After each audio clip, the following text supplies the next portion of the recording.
یہ جو انسان وضو کرتے، وضو کے ایک ایک قطرے کے ساتھ بدن سے، چہرے سے، اعضاء سے گناہ گر جاتے. اس کے بعد جب وہ مسجد کی طرف جاتے، ایک ایک قدم کے اوپر درجات بلند ہو جاتے. ایک ایک قدم جو وہ لیتے ہیں تو اس سے گناہ مٹ جاتے ہیں، اس کے درجات میں بلند. یعنی ایک وضو سے، ادھر چہرے سے، ہاتھ سے، بدن کی جو اعضاء ہے جس وہ دھوتے اس سے گناہ مٹ جاتے. اور جب وہ مسجد کی طرف جانا شروع کر دیتے تو ایک ایک قدم کے اوپر جب ایک قدم وہ لیتے ہیں تو ایک گناہ اس کے معاف ہو جاتے ہیں، ایک نیکی اللہ اس کی لکھتے، اللہ اس کے درجات بلند کرتے.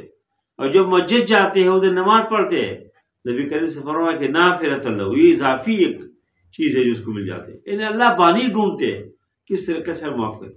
اور جب اللہ کے نبی صلی اللہ علیہ وسلم نے یہ فرمایا کہ ایک وضو آدمی کرے مسجد جاتے ہیں کتنے اجر ہے، یہ ایک ایک قدم کے اوپر جو اتنے ثواب و اجر کا تذکرہ کیا تو جو صحابہ مسجد کے قریب تھے وہ خفا ہو گئے، جو دور تھے وہ تو خوش ہو گئے کہ ہم تو دور سے آئیں گے، ہمارے مزے ہے. لیکن جو قریب تھے اس کو کیا کرے، پھر اسے چھوٹے چھوٹے قدم لینا شروع کیا، چھوٹے چھوٹے قدم، تاکہ زیادہ قدم ہو جائے اور مسجد کے دور دور سے لیکن اس کی ضروری کہ آدمی پہلے نکل جائے. اقامت شروع ہو جائے ایک آدمی نکل جاتے تھے کیسے پہنچے؟ صحابہ پہلے سے جاتے تھے، اس طرح راسوں سے جاتے تھے تاکہ زیادہ قدم ہو جائے.